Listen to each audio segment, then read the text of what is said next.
Narito na po tayo sa harapan sa face-to-face. Ang nagrereklamo po, si Nanay Julita. Welcome po. Ang kanyang inirereklamo po, ang kanyang kapatid na si Nanay Juliana. Ito po.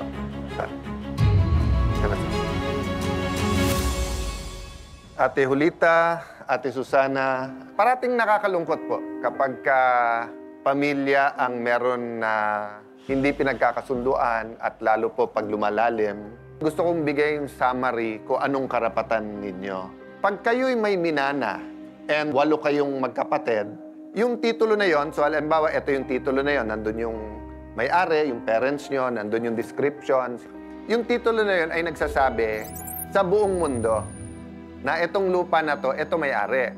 But since wala na sila sa mundong ito, ang may-ari na yan, habang hindi pa nahahati-hati, yung estate ng inyong parents. So, ang question ngayon, anong karapatan ng bawat isa sa inyo? Ang karapatan ng bawat isa sa inyo ay as co-owners. 1/8 of the property. Madaling sabihin, 240 divided by 8, di ba, is 30 square meters each. But hindi rin ganun ka-accurate yon. Bakit? So kung ito po ay kalye, ito property nyo, syempre lahat ng katabi ng kalye ay mas mahal kaso sa nandito sa loob. So katulad ngayon, may mga bahay kayo. So medyo komplikado din yon. Kasi kung dito yung akin, and it's 30 square meters, pero dito yung sa kapatid ko at 30 square meters din, siyempre sasabihin ko dito sa likod, dapat mas malaki sa akin ng konti. Kasi pag binenta mo yung sayo, mas mahal dahil nandun. Kung walang nakatayo doon, mas madali kasing ibenta mo na lang lahat, tapos divided by 8. Number 1, ang good news, klaro ang karapatan ng bawat isa sa inyo na 1/8. At narinig ko rin sa inyo.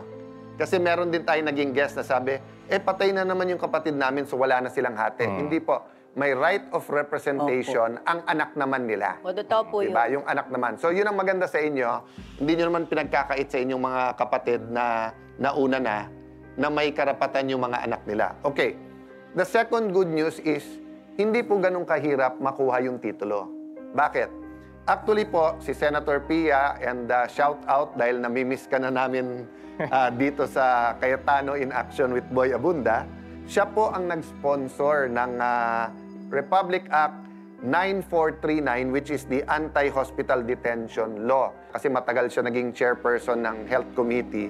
Hindi pwedeng ang sabihin ng ospital, hindi ka pwede umalis ng ospital hanggang fully paid ka na. Kasi lumalaki yung bill. On the other hand, kung ang pasyente ay pwedeng labas-pasok lang sa ospital na walang regulasyon, ang mga private hospital malulugi, magsasara, lalo tayong magkakaroon ng crisis. So ang naging sa batas, Kuya Boy, may promissory note ka, tapos either may collateral na kasama or may magga-guarantee, nakatanggap-tanggap. Ngayon, pag yung titulo ay wala sa pangalan mo pero part owner ka doon, I don't wanna speculate. Having said that, syempre, di ba, yung ospital, gusto mo naman palabasin yung pasyente, ikaw naman, gusto mo makalabas, ibibigay mo yon. But actually, pwede niyong i-demand na isoli sa inyo kasi ang claim niya lang sa titulo, yung share lang ni Ate Susana. Hindi naman natin pinag-uusapan milyon o daan-daan libo. So yung po ay isang tabi natin kasi tutulong at tutulong naman kami, lalo kung para sa may sakit. Having said that, hindi titigil ang inyong alitan hanggang hindi nyo talaga mahahati-hati. Okay.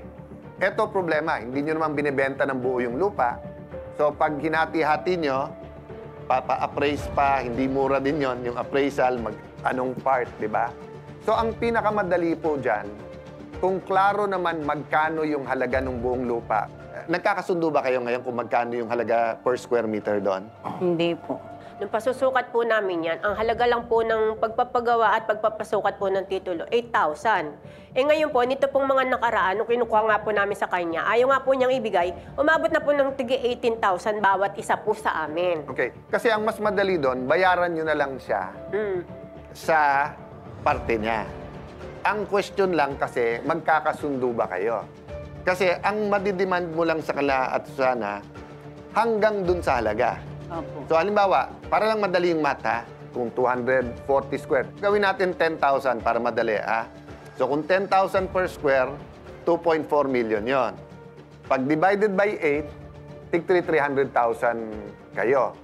So kung yung hinihingi niya, bayaran mo ako ganyan, pasok sa 300,000, walang problema.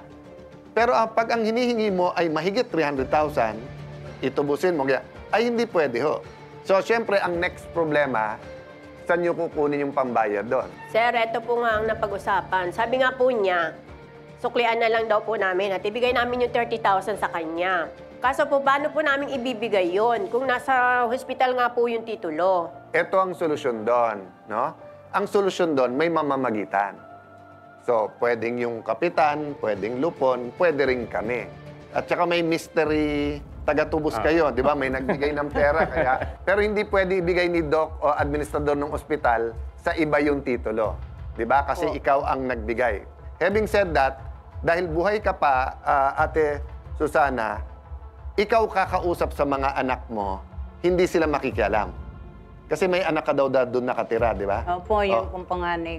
Kasi siyempre, kung mabenta mo yung share mo, aalis siya doon. Opo. Di ba? Pero doon sa mga kapatid mo na wala na, yung anak nila ang magre-represent. Opo, may asawa, di ba? may mga asawa po Oo. sila.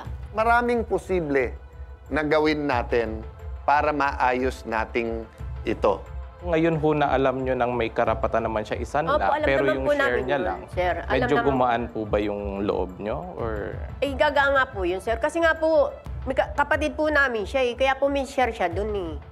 Kaya nga lang po hindi po niya pinaalam sa amin. Eh, maiilit na po lupa namin, wala pa po kaming alam. Kasi nga po hindi niya sinasabi. Ilit. Siguro yung pangamba po nyo na yan na ano yung marimata, ganyan. Parang hindi naman po siya mangyayari kasi sabi nga po ni Kuya Alan, kung ano man yung ma-foreclose doon, bahagi niya lang po yun. Parte niya Opo, lang totoo naman. po yun. May nagsabi na po yun. Hindi naman po nakanganib yung share nyo Opo. doon sa lupa na yun.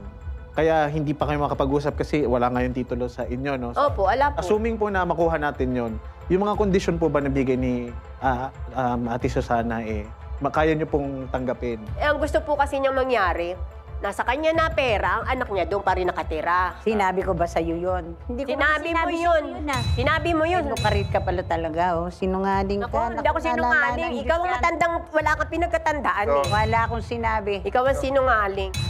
If you can find it in your heart na kahit may away, may respeto pa rin. Di ba? So yun lang sa mga magkakapatid, ate pa rin naman siya. Klaro naman yung mga karapatan niyo. Kaya tingin ko masosolve natin to kung mag-a-agree kayo dun sa amount at yun ang una natin kailangan gawin.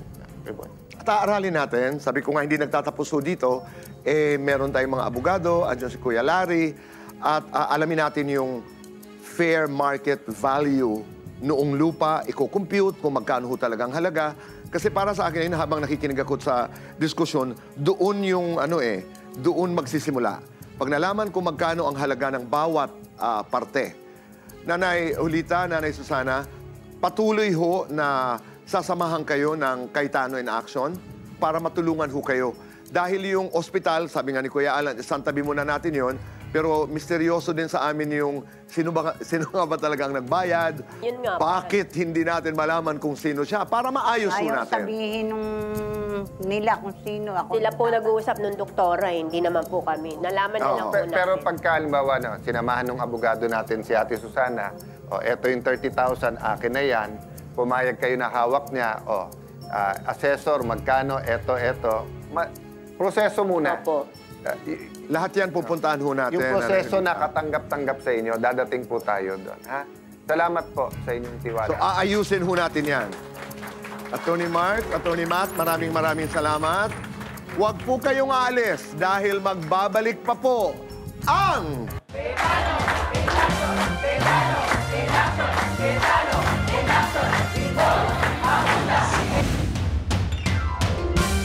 Ayon kay Susana, hindi na siya magpapasukli o hihingi ng mga kondisyones kapalit ng pagbabalik niya ng titulo ng kanilang lupa sa kanyang mga kapatid.